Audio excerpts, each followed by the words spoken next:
similar kind of question based on resultant electrostatic force, that is Coulomb's law in electrostatics, where we use addition of vectors. They are asking find the resultant electric force on each charge. When you take one charge, there are two more other charges. So on each charge there are two forces. Take first this one.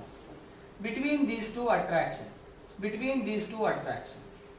So if you take minus q, one is this, one is this. F1, F2.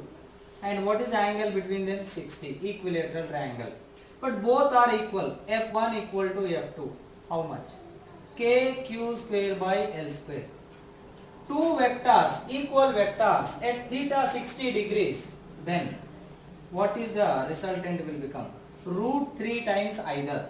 That means root 3 times KQ square by L square.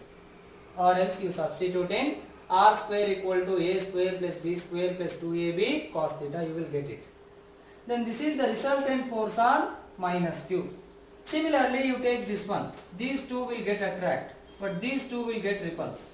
Now what is the angle? 120. Again same forces.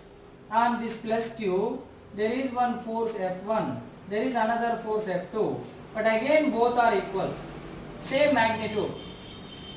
But the angle is 120. Now you take theta 120, then the resultant is either of them. That means either F1 or F2. So KQ square by L square. We have discussed previously also. Or you can substitute in the formula R square equal to A square plus B square plus 2AB cos theta. Or else remember the condition that when A equal to B, for theta 0 the resultant is 2A or 2B.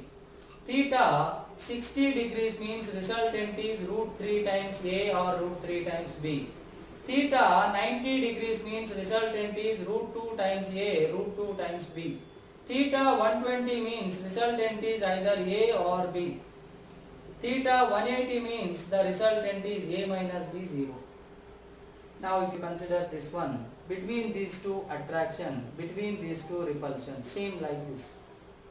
So what is the angle? 120. So how much you will get? KQ square by L square.